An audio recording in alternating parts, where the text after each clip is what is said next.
I just love Just don't make any plans that week. I'll be right. Mike down at the rec. Yeah, he did a little happy dance about the water. Okay, absolutely, yeah. Yeah, we get in the water park and, I just. No, Right. Yeah, Mike, that's a good guy. I'm happy to see that greatness and love over there. And just make sure that we're engaged with the school stuff. We're talking about that. Yeah, okay.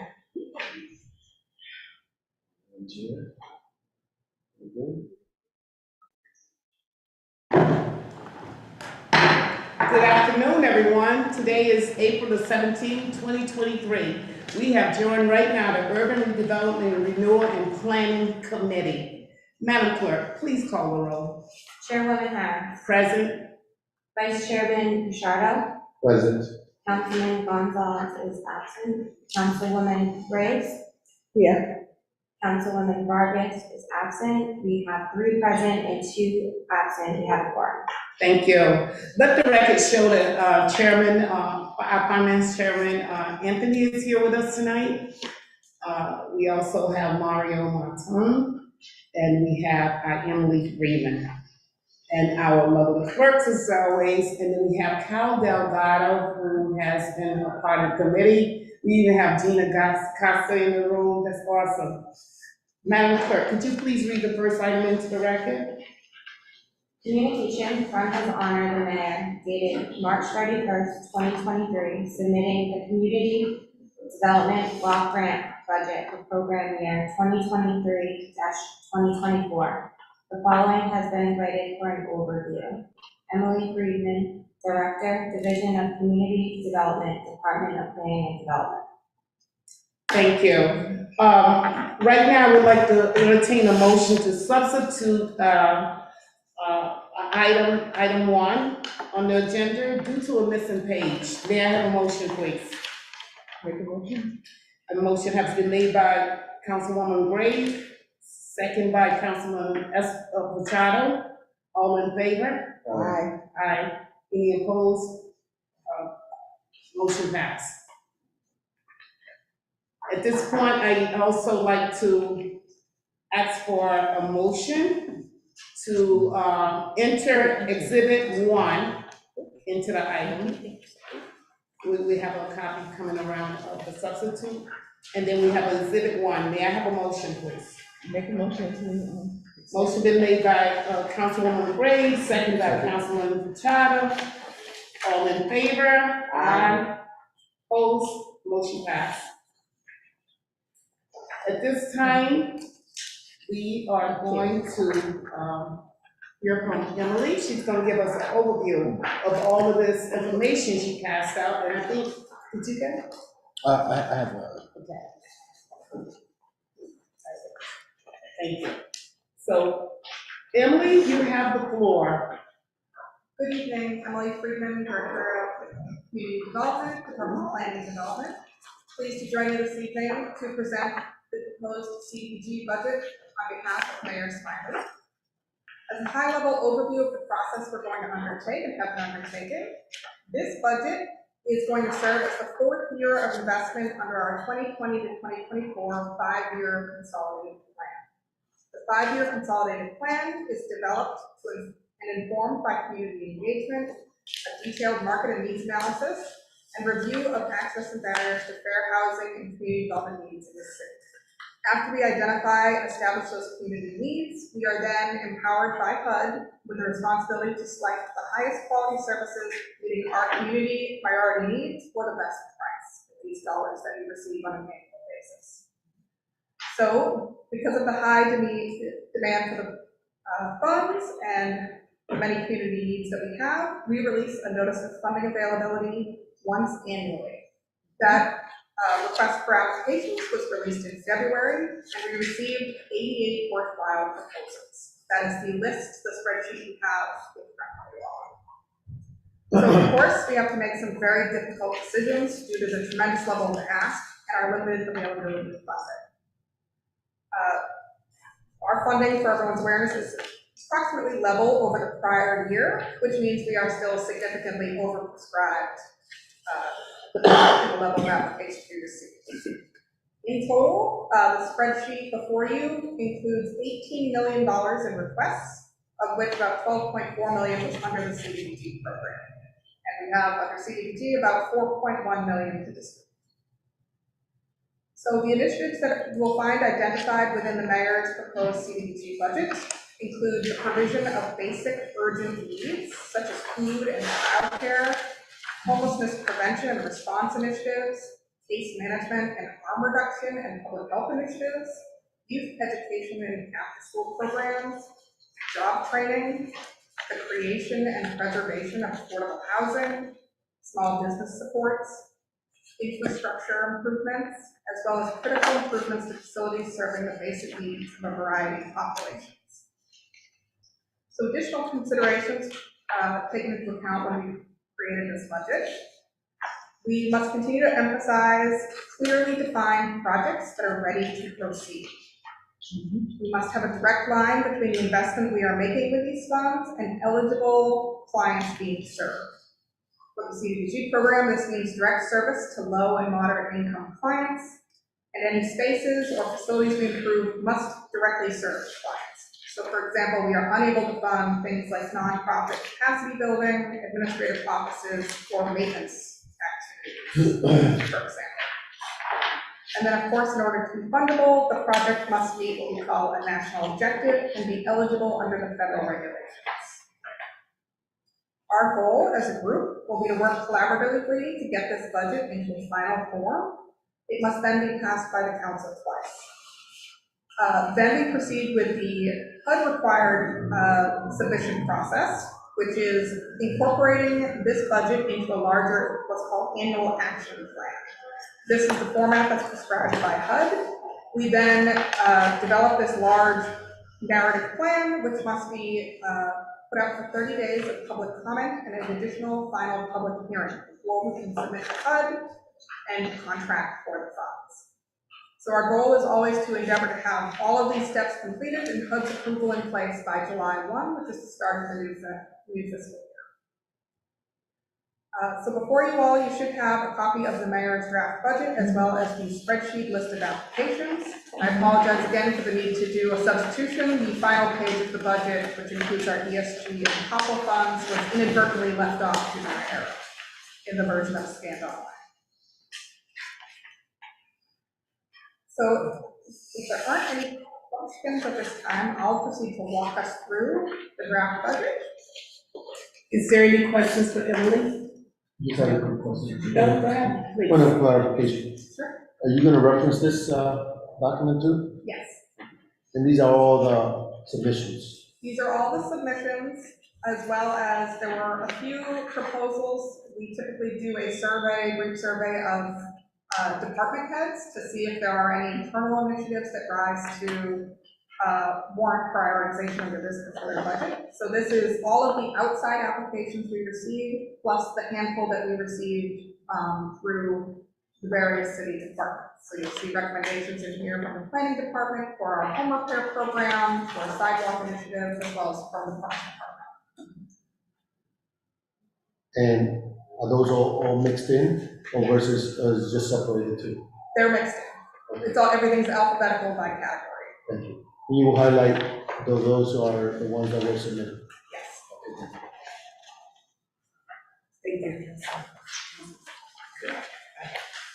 All right, Emily, please proceed. Thank you.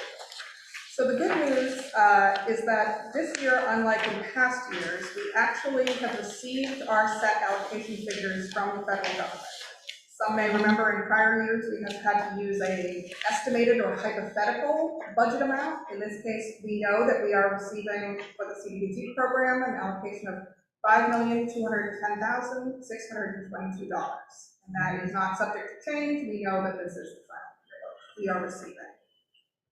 We also annually have an amount of money that we roll over from projects that are either failed to move forward, came in under budget, or just the loose change in the cookies. So we add that prior year reprogramming into our allocation amount, and so we can support additional initiatives by rolling these dollars forward. So in total, that means we have $5,755,367 in CDBG available to commit for the new program year. That is, like I said, about level to the prior year. We are also receiving, through the Home Investment Partnerships Program Fund, approximately $1.7 million in home funding. And home, if you're not familiar, is our funding that we receive directly for the development of affordable rental and home ownership housing. This is a slight increase over the prior year. Similarly, we received a slight increase in our HOPWA funding, housing opportunities for persons with HIV and AIDS. And then our ESG funding, emergency solutions grant funding, was approximately level at $456,000. So within the CDBG budget, which is the bulk of the funding that we receive, you will see certain fixed expenses which we will back out from this budget. And that's the standard administrative cost to implement an administrative program in accordance with federal regulations. Then we have what's very important to inform our conversations, which is what's called the public service allocation and associated public service cap. Social service organizations such as community centers and other nonprofits providing public services, which you'll see as labeled as CDBG community centers and public service, are one of the activities which are also capped by regulation. So we have a certain threshold that we cannot exceed in expenditures on these programs. Any dollar in excess of that cap is deemed ineligible and will be subject to repayment. So we calculated that cap this year as being $1.089 million. And again, this makes our job very, very difficult because this is, of course, where we receive the bulk of our applications and the bulk of ask. And of course, we know that there is no shortage of need in the community and that all of the proposals that we will receive are worthwhile service initiatives. A note on the budget, historically, we have considered through this process, community centers and public services separately. We have historically on the ordinance and in the draft budget considered those items as two separate categories. However, from HUD's perspective, it's all one category, which is public services. And historically, the thought process there is that our community centers have historically functioned as neighborhood anchors, providing an array of one-stop services. And then historically, we have looked to the public services to backfill in the specialized service needs that we know may exist. So services for domestic violence victims, public health initiatives, and then workforce training and other needs services not met by our local community centers. So in total, between those two categories, we'll see that it adds up to our max service cap that we have to use. Moving on, we have the economic development category, which has no cap. So this amount of funding could range anywhere between $0 and 100% of the budget. These programs are the the technical assistance and small business support programs that we receive through a number of qualified technical assistance and small business service providers. And then we have our public facility improvements. Again, no cap on this category. Public facilities are nonprofit or city-owned facilities that are open and available to the public. They must serve a predominantly low and moderate income clientele or be open and available to a low and moderate income neighborhood. So these are our libraries, our playgrounds, our homeless shelters, community centers, facilities serving the disabled, our rec centers, and more. So again, another very competitive category. We receive a number of proposals, and also, as we know well, have a number of our own internal needs, such as rec centers and schools and the like.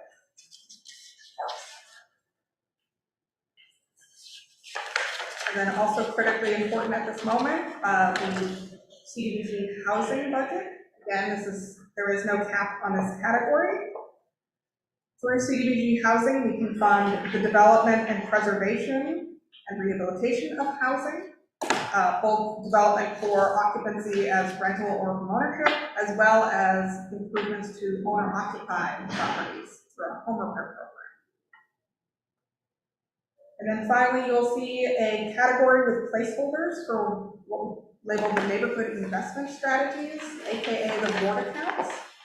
These are earmarked for identified eligible brick and mortar projects that can be conducted within each neighborhood.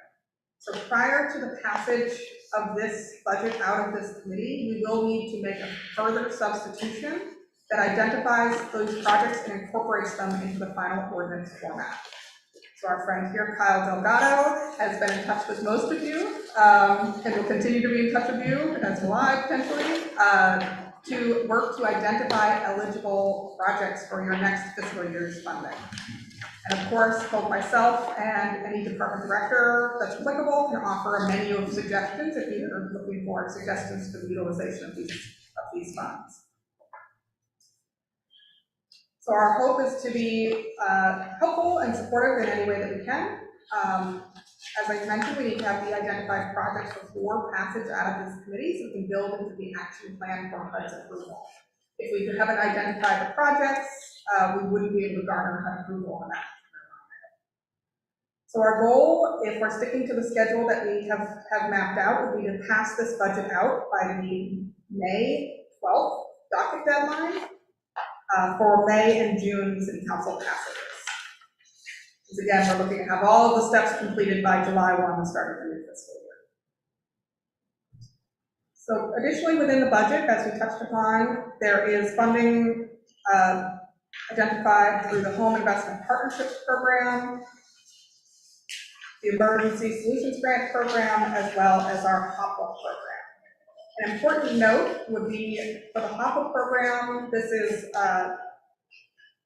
not always well known, is HOPWA through the City of Providence is actually a regional program. We are required to assist the Providence Metropolitan Statistical Area. So you may see applications that are labeled as being located in Fall River and Bristol County. That is normal for HOPWA, and we are required to serve not only Providence County, but Bristol County as well. It's an important note there.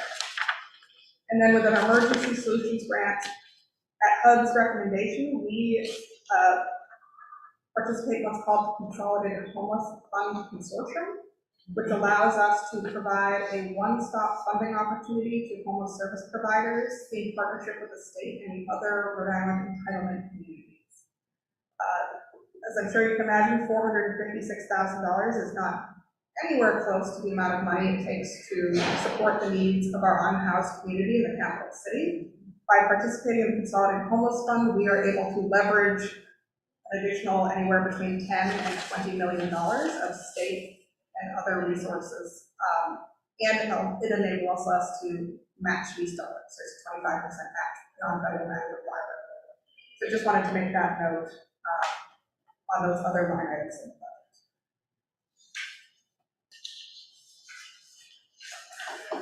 So as we look at items that have been recommended for funding, it's important to note what factored in the decision making.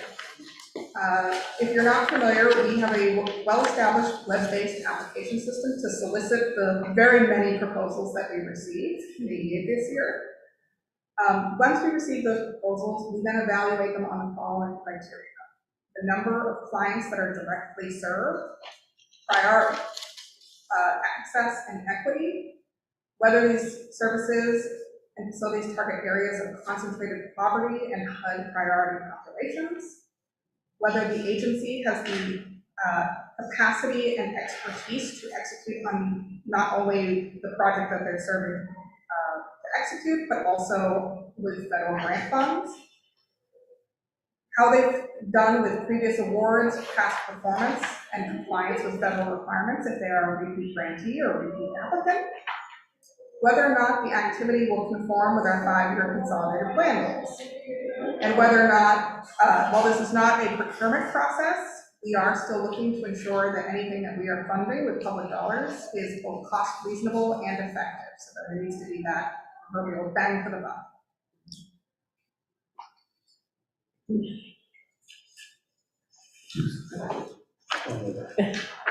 Let the record show that Councilwoman Vargas is here. So noted. There you go. Have another meeting. Councilwoman Emily is going to overview about. Oh, no, oh, thank you, yes. Thank you so much.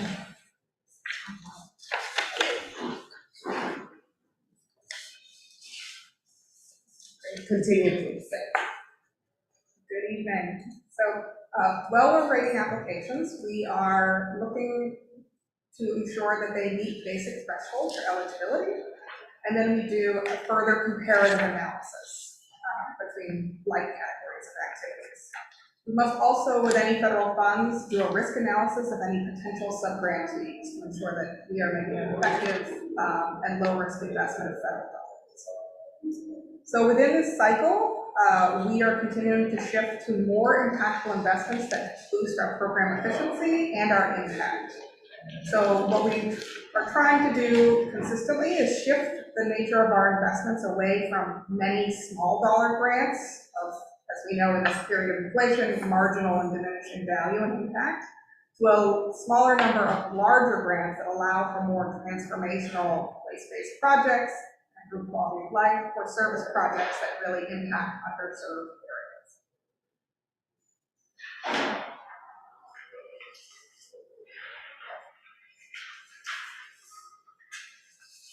Any questions before I dive into the recommended line items within the budget? My question is, Councilwoman Gray. my question is,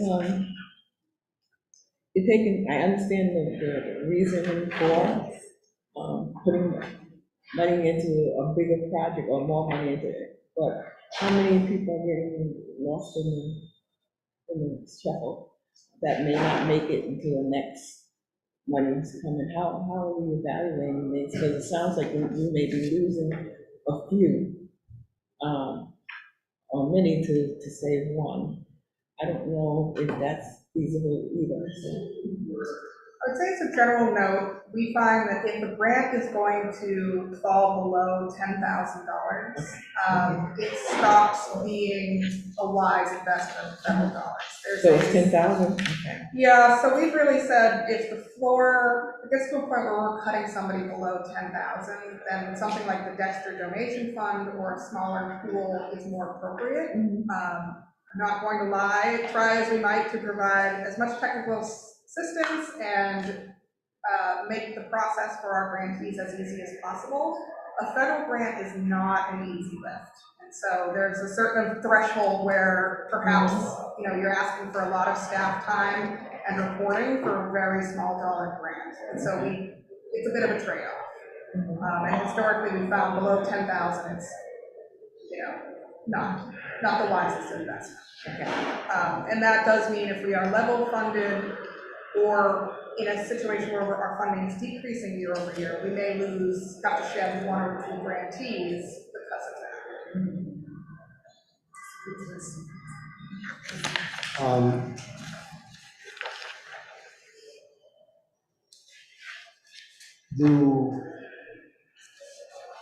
As you were evaluating, is one of the criteria, how many years consecutively can an organization receive funding? We have discussed that in this committee in the past, and I've seen in other communities where they have imposed 5 years in a row and you're out, you take a year off. We have never taken that step. I think that's because there are certain organizations like our community centers or domestic violence providers or homeless service providers where we've not been prepared to say, even though you're a repeat grantee, we want you to take a year off because we've known sort of the impact that termination of funding would mean on you. So we've not taken that step, but certainly that is something that moving forward, the committee could seek to adopt.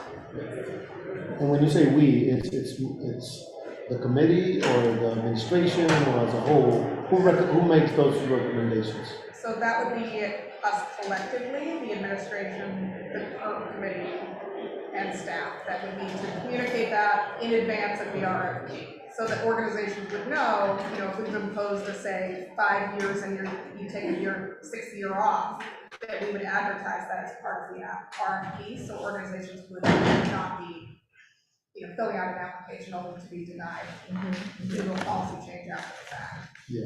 And I think, I've seen the other meetings, we've probably discussed this, but I just need to be reminded again. In terms of the smaller organizations, compared to the ones that normally will get, because they have the capacity, I think one of the things that we hear in the communities also is that they have not had that opportunity to get to that level to compete or be able to meet the paperwork requirements or pay the staff or other someone to qualify for these type of federal funds.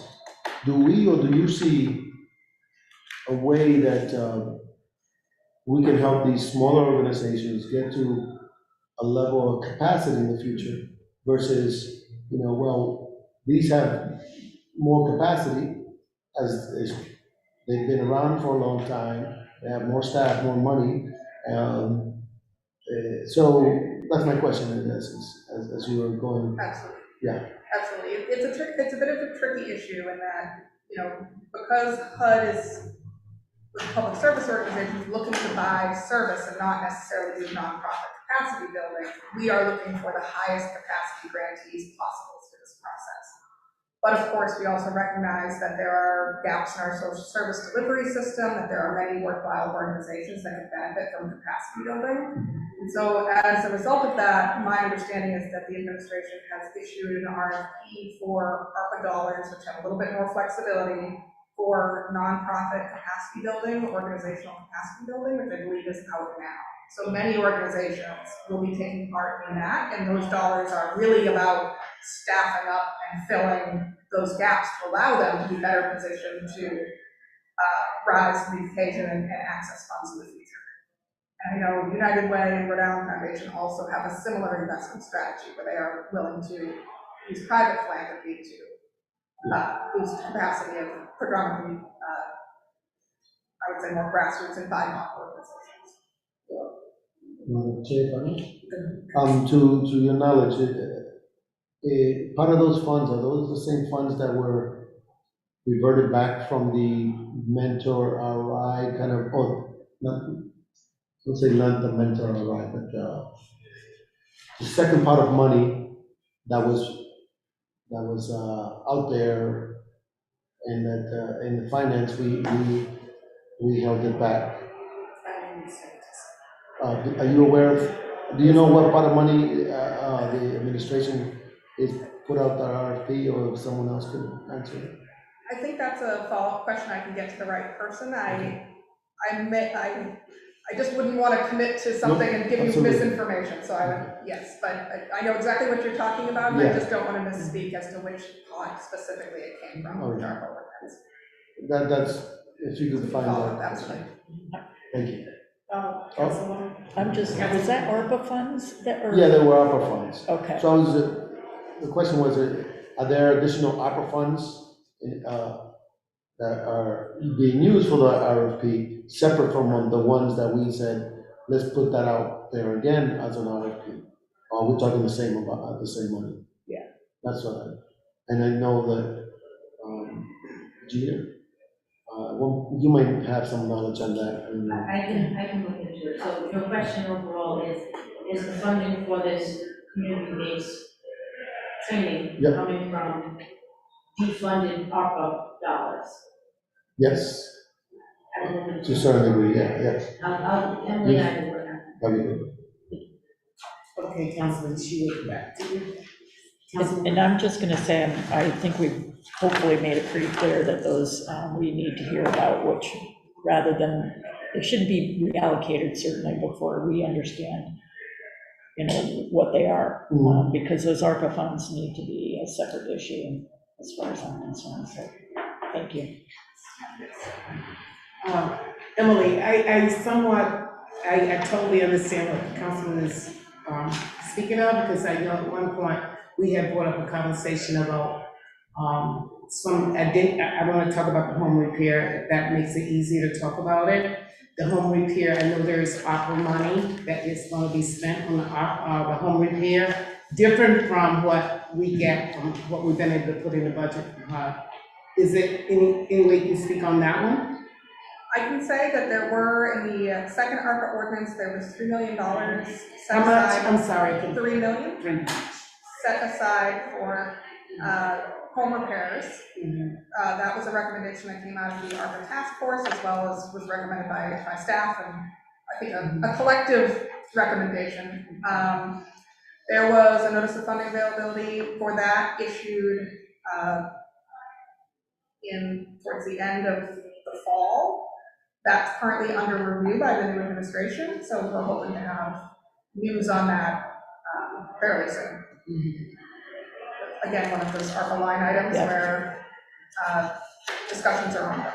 Yeah, it would have to tie into what we've been doing with the home repair, or is it gonna be different? We don't know. A little bit different. There is, American Rescue Plan dollars have their own set of guiding federal regulations, so the income targets are a little bit different with ARPA versus CDBG, but otherwise would be fairly similar.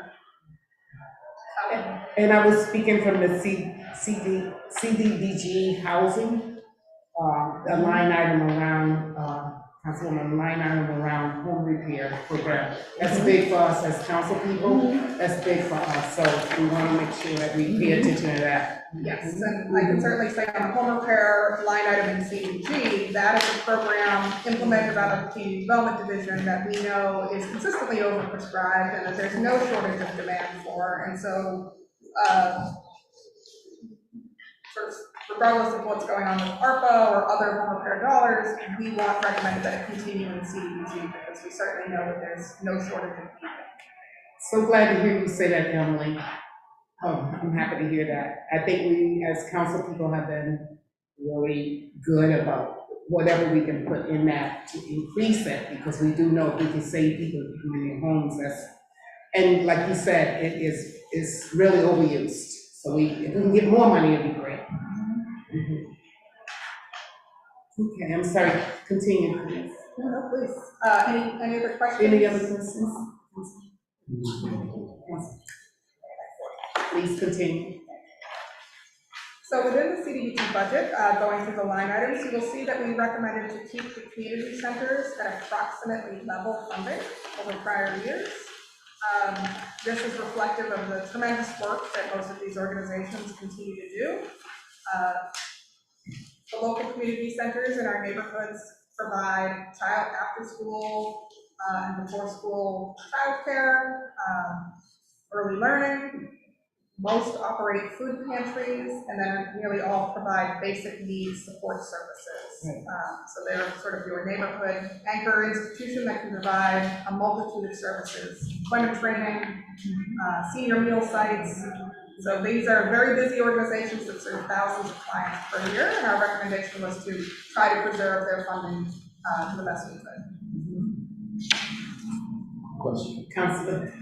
Are these all the community centers That apply. that Yes. apply? Yes. We have Gina from the floor. I just want to confirm, this is from last year's Mountain Pool Community Center. They did not apply. Okay. I'm sorry, thank you. Thank you. And then within public service, these are the sort of miscellaneous is the wrong word, but the varied public services that apply to the city that meet specialized needs. You may note that we have recommended an increase in the Amos House at Hand Up program. We continue to ask this program to do more and more, and they continue to rise to the occasion. They have expanded their service areas throughout the city. If you're not familiar, this program pairs people who are unhoused with day labor opportunities, as well as ongoing case management and needs. So it's a very effective program to assist people who are unhoused with connecting with services, as well as getting them back into, this is really sort of a first step of reconnecting them. May I ask, Carol, can you come sit here for a second, please? I'm sorry.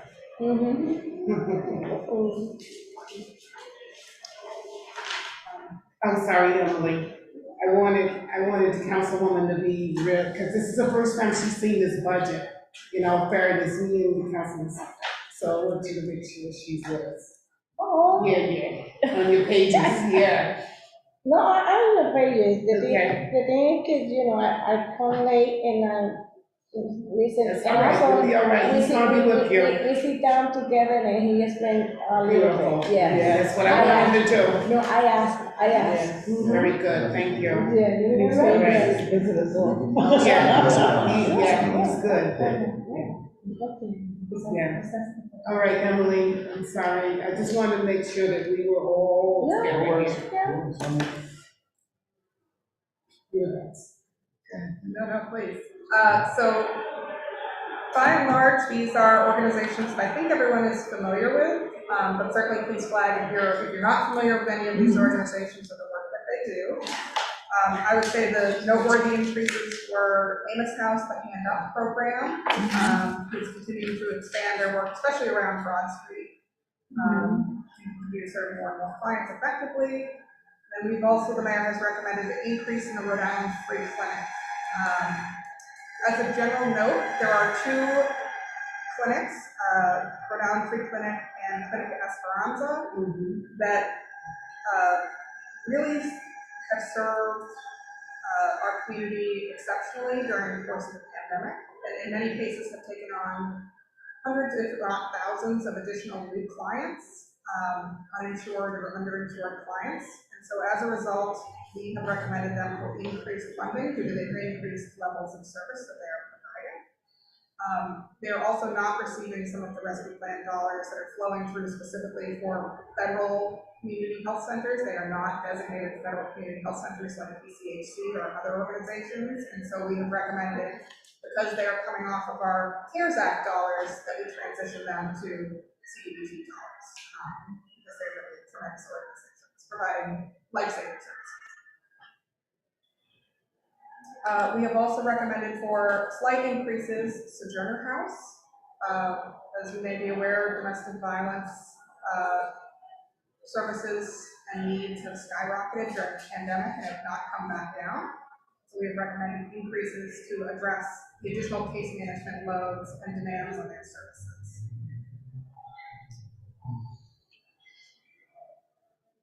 Likewise, there are also some culturally appropriate and home-delivered meal programs incorporated within this budget. While we do anticipate there to be future RFPs for meal deliveries and services through rescue plan dollars, we wanted to ensure that these particular proposals were guaranteed funding. Again, these are programs that are coming off the CARES Act dollars and don't necessarily have ability to sustain services without receiving CDBG funds or other funds. Councilwoman. So we're talking about Meals on Wheels, is that the one that you're? Meals on Wheels, Higher Ground International's culturally appropriate food program, and then New Bridges for Patient Success, a specialized food service program. Councilman. A quick question in terms of the Macaulay Corporation. You see that they're not on the list there. Can you speak about? So we have currently, in the current program year, allocations out to them for their facility. I'm sorry, what was that? We currently, in the current program year, are making significant investments in their facility, in their building. Okay. We did not recommend them for public service funding. It's just due to the level of overall competition. And then there was also some concern within their proposal that they were looking for security at their building, which we were unclear whether that was an eligible social service. So there was a little bit of elements in the proposal that were a little challenging.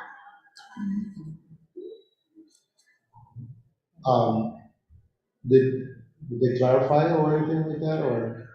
So we typically don't allow organizations during a competitive process to resubmit their proposals. And so in this case, looking back at our notes, they requested $97,000 for 2 security guards to staff McCollum Village, which we do not consider to be eligible public service, direct client service.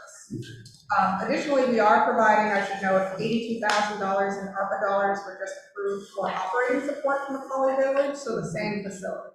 So we are serving Macaulay Corporation, their office, with a roofing project, and we're providing Macaulay Village with $82,000 for operating support through the fiscal year. So we didn't feel like that this was necessarily the highest, most urgent case for funding at this moment. No, thank you for that explanation, because of the fact that we did provide, and I wanted to make sure that there was an explanation to it. Yes.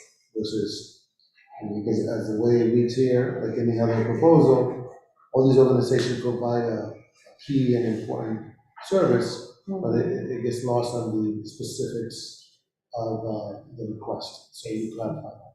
Thank you. Thank you, Councilman. Yes, and I'll make that note that we do, as we talked about earlier, we vet proposals, we score proposals. And so if you have questions on the scores for any particular proposals or why something was included or not included, we're happy to provide that information. That's readily available.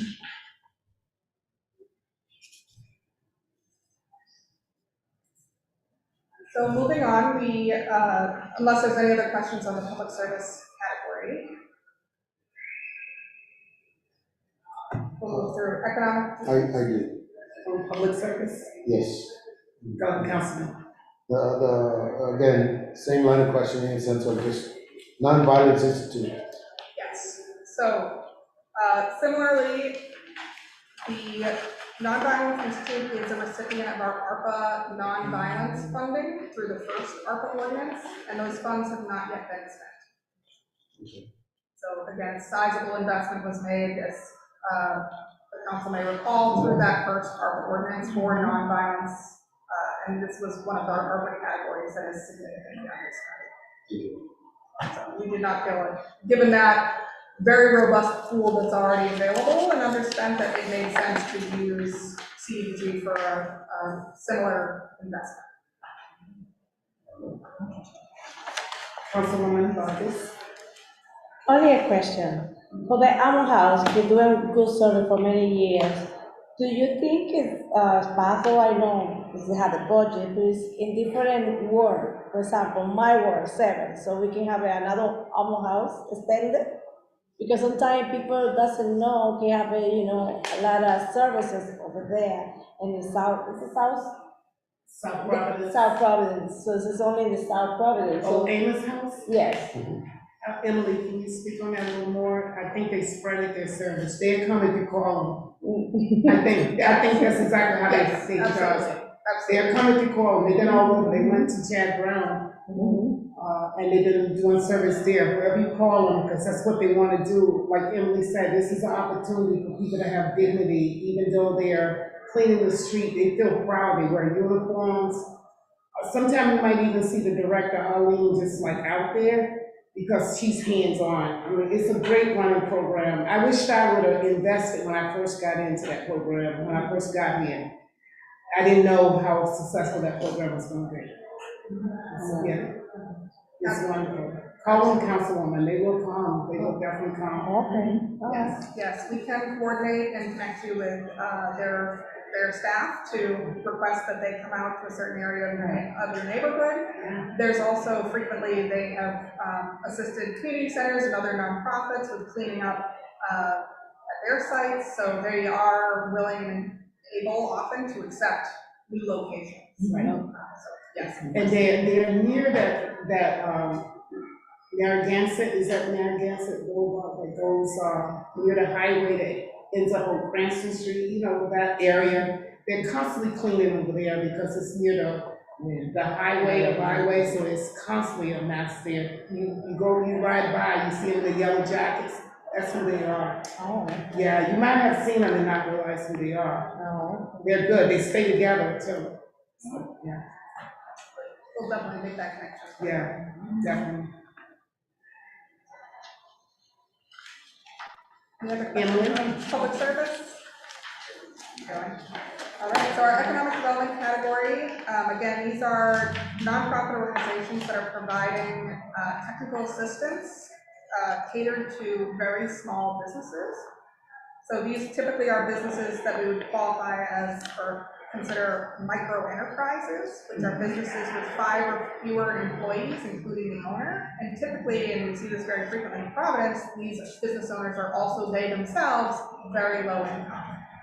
And so these are programs designed to help these businesses write a business plan, develop projections for their business, access capital, and develop their sort of back office skills. So we provide, through these sub-grantees, legal assistance, website help, accounting assistance, business planning assistance, and then for example, under Genesis Center, they actually provide kitchen space as well for culinary enterprises. With all the goal here really being to enable entrepreneurs to grow and expand their businesses and be able to hire and add new employees.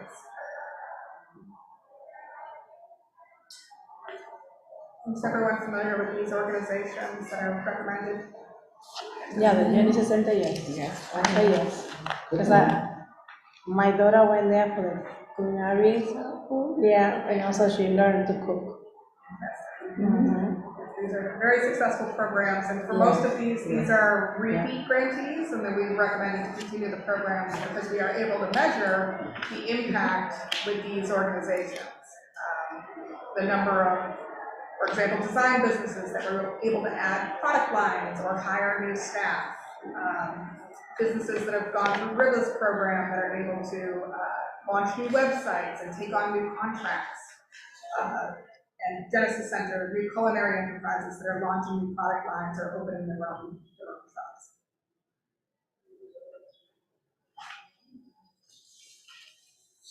And in terms of CDBG public facilities, you'll see that this is a mix of both external applicants, so nonprofit organizations that provide direct services to low-income clients, as well as city-owned facilities that were recommended for funding. So I will note that we, as mentioned earlier, when we did a outreach to various city department heads, the Parks Department, of course, Wendy and her team were ready with their elevator pitch on a number of projects that are high priority that have not been able to be funded through the capital improvement plan or other funding. They wanted to elevate General Street Park as their highest priority. That's fully designed and ready to proceed. That is a very heavily used park that's in need of some love. And so we have recommended that project for funding, and that will be ready to proceed as soon as this summer or fall. I'm sorry, which one is that? That's General Street. General Street Park. That's the city, right in there. Yeah. She's right there. Okay. And additionally, as an internal request, the administration is seeking to prioritize sidewalk improvements with the goal of amplifying investments that we're going to be making through other parallel funding sources, with the hope of creating more walkable and accessible neighborhoods. So what we're hoping to do is amplify in areas where the SS4A grant will be available. We are going to be looking to also improve and reconstruct sidewalks to ensure ADA access and streetscape improvements. So really sort of maximizing and leveraging to the extent that we can. Chairman, I expected you to ask a question around this, Madam Chair. Thank you, Emily. Can I just talk about what is the SS4A grant that we're trying to leverage? Yes, So this is the federal $27 million grant that was referenced in magazine publicized that the city applied for, and it's a highly competitive grant, and the city has received it. Of course, we know that the dollars are not going to go as far as we had hoped in this current construction environment, and so the goal of that grant was to improve the city's urban trail network. So really improving our streetscapes to ensure that we have connectivity between our various neighborhoods. And so here we're going to be looking to where, for example, that grant would be used to improve intersection safety. We'd be looking to also complement that with sidewalk improvements, street trees, street, what we call street furniture. So really looking to sort of identify the key low and moderate income neighborhoods where we can be amplifying our investments. Okay, just so I'm clear, may I follow up, Madam Chair? Okay, just so I can follow up on that. So the $27 million grant was for Urban Trail Network. The 450 is going to be pretty much in certain intersections where they're applying the grant money to repair the sidewalks in those areas. Yes, so the grant money would be more for actual intersection improvements, and these sidewalk improvements, this CDBG would be used to do complementary improvements like sidewalks, street trees, things that aren't necessarily covered within the scope of that grant. And can I ask where can we get more information on that entire urban trail network improvement with the grant money and the plan for the sidewalks? Sure. So that's Jessica Lance in the planning department, but we can certainly, get additional information. Be sure to bring that back. Yeah, I think this size grant, and I'm sorry, Madam Chair. I'm just saying that this size grant in combination, I appreciate the fact that you're leveraging the funds, but there's got to be a plan. I would like to see the plan, and I think we'd all like to see the plan. Yes. It's a lot of money, which is great because we need it. Very exciting. And of course, CDBG, well, it'd be great if we had other dollars available that we can help amplify in all of the various neighborhoods where our urban trail network exists. With CDBG, we can only serve the predominantly low income areas. So this 339 that we recommended in the budget would be to amplify those specific neighborhoods that are income qualified. And I also want to say that conversation is being had out of this committee. Hopefully, before we even close out, Emily will come back with just what you asked for council. We really, Otep and I both felt very strong about we need to understand as council people, because we do allocate a lot of our funding into sidewalks and infrastructure, so we want to know what the plan is, how that overlap looks. And so those conversations had to be taken out of here so they could get a little deeper understanding of it. Perfect. So thank you for bringing that up, because we definitely feel the same exact way. And before we close this out, by the way, this was the mayor budget, now it's our budget. And before it gets closed out, we like that came from Councilman Hodges. Well, you guys said it so much softer, ladies, you remember, you guys remember, so much softer than what he would put it out. And he would say it over and over. Then we would threaten Emily. So, we're not doing any of that. We're hoping we can come together to really be able to provide for the city in a fair, transparent way that we are able to explain to our constituents as well as they see stuff. So thank you for bringing that up. And Councilwoman, I just would like to say that, for the budgeting process that we're going to be going into for all of us, we need to figure out what this is covering and what isn't, because there's going to be other allocations for infrastructure. And so it's so important. It's so important. And we're aware of that. And before Emily knows, before we even close this out here, we would like to hear more, not only on the sidewalk improvement, but another commitment that's being had outside, which is being raised through not in this one. Yes, but we'll definitely get there, and we're excited to continue those conversations, and it is very exciting. It is. Councilwoman Vargas. Development in our budget process. Thank you so much, because That's my question, and you give me the answer, and I take it, Carol, I said, please, let me know, what can I do with this, and this can have it right now, so she clarified that. Thank you so much for that. Great, thank you. Within the public facilities, I did want to flag, there is something that will look a little new if you've not gone through this, if you've gone through this process before. And this is a best practice that we're looking to borrow from the city of Boston and also sort of out of necessity, which is you'll see that there is, last on the list of facility improvements, the line item is reserved, and we have Yeah, I was built gonna in ask you about a that. project contingency. So in this current inflationary environment, what we are finding is, by the time we have completed our bid process and designed our project and gone out to bid and gotten everything back, prices have gone up anywhere between 10 and 30%. Yes. And Kyle and I go back to the drawing board and often to you all and ask on behalf of department directors or on behalf of projects for additional funding. And then we all do a bit of a scramble. So our hope is to try to build in a flexible line item that would allow us for worthwhile projects that are otherwise ready to proceed, to be able to go back, to be able to tap into this flexible funding to supplement as needed to enable the project to be able. This also saves us, oftentimes when we haven't identified, if we have to move money around, we either need to go back to IRP and revise the budget, or we need to do what's called an action plan amendment with HUD. So that's a laborious process. It's a 30-day public comment period, a public hearing, a $2,000 public notice. So if we build in a contingency and have a flexibility to use that to tap into it as needed, then we would be able to execute on projects faster and be able to navigate the current environment that we're struggling with, and our sub-grantees as well.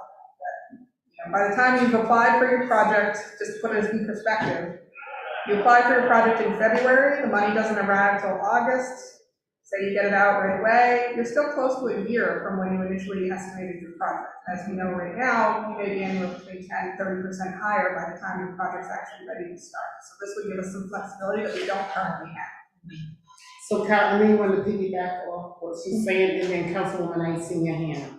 Yeah, thank you, Chairwoman. I just want to reiterate what Emily's saying. A lot of our projects need some of that buffering because you go to the table, you get an award, and then you might discover it might have additional needs once you start getting into the scope of the work. So it's always good to have that flexibility and not have to go back to the table and waste time with action amendment plans. My question to Emily would be, in the case where we don't eat up a lot of this funding, what is the plan from there to do to reappropriate those funds? So that's where we would,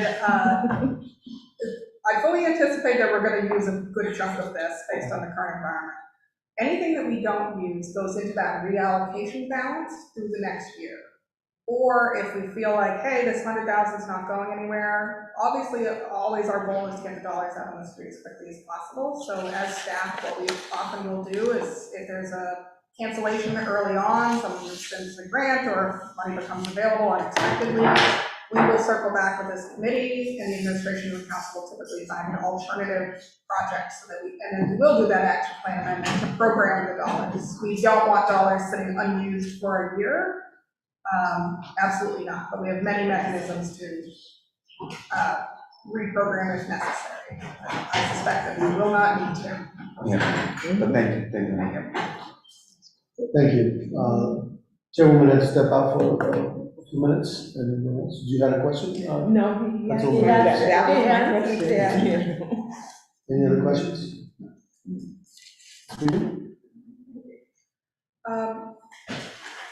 Any other questions on the facility asks?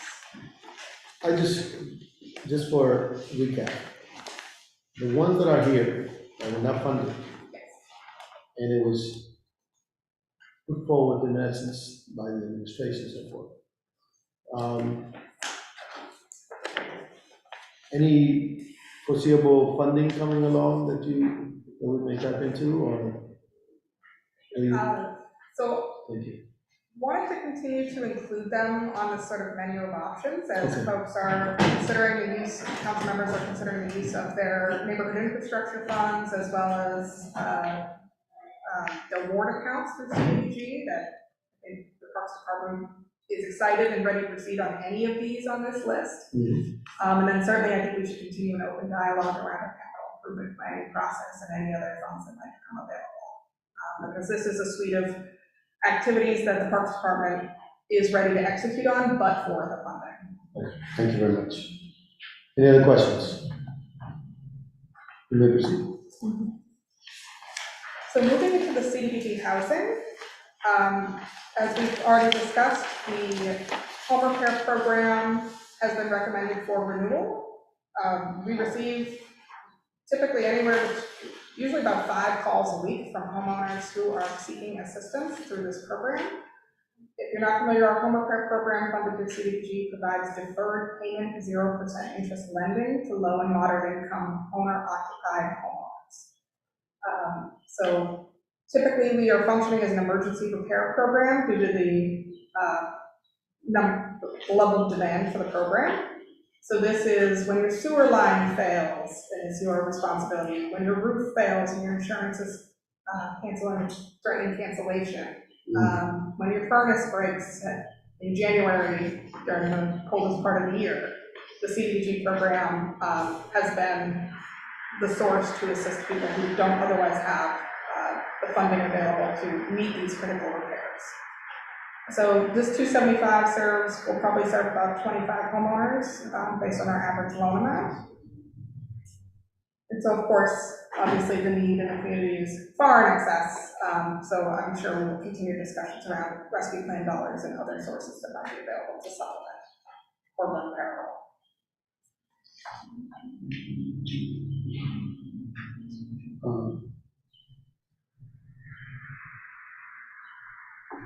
The funding going to Sojourner House, Yes.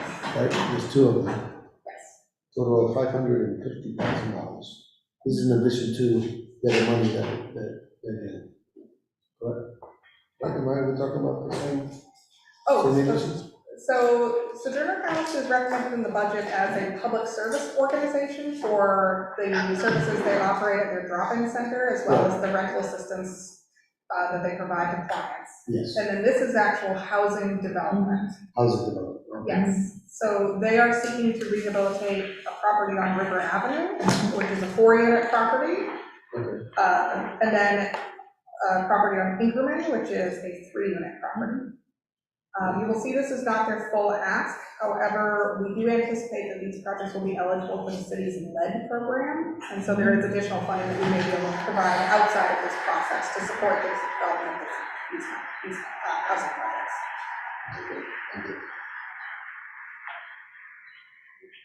And the goal when we rehabilitate properties such as this is to create long-term deed-restricted affordable housing. So with the CDBG program, all units will need to be occupied by people earning at or below 80% of their median income. How much? 80% is the upper limit. But typically, for any of these, the income levels we actually serve are substantially lower. And organizations like Sojourner House are very effective at layering rental subsidies on top to serve people who have low or no income at all.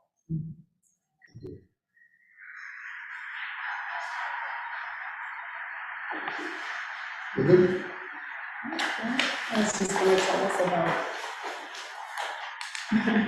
to tell us about neighborhood. So yes, finally, the warrant accounts. Again, these are, the administration has not identified those projects. This is a placeholder, which is approximately level funding to last year for your neighborhood priority projects. It's important to note these have to be brick and mortar projects within the city's jurisdiction. So these are your parks, your sidewalks in low-income areas, your rec centers in your neighborhood, your public libraries, or your facilities that are owned by the city. Sometimes it is a point of confusion that we can't support nonprofit operating or public services because, again, we've already budgeted and up to our cap. So the ward accounts must be used for brick and mortar projects. So please continue to work with Kyle to identify your project, and if you require any assistance or suggestions, certainly department heads and community development are more than happy to weigh in on if something's eligible. And Kyle always does a fantastic job and is an excellent resource, and I have seen many emails going back and forth, so it seems like we won't have any issue with getting this fully baked by the time we pass it out. This is the best one, I told Kyle. When he told me it was almost, the percentage of how we almost done, this is awesome, especially for this committee. I was the biggest one he had to chase around for the last day, so good job. Yeah, thank you guys for putting your projects in. So again, that will be the final element that we will need to insert into this budget before we put it into ordinance format and pass out of the committee. To review on schedule, our goal would be to try to meet the May 12th docket deadline so that we can have a May and June full council passage. So our hope is again to have all of this finalized and into ordinance format so that we can do that final substitution and pass out this committee. Okay, thank you, Sylvia.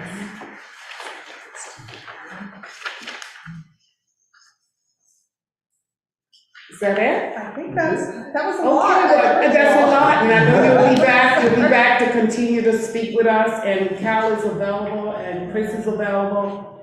But we got the budget now, we got it in front of us, sometimes these questions don't come until later. You're welcome, Cal, definitely call him, and Emily, of course, check in with her as well.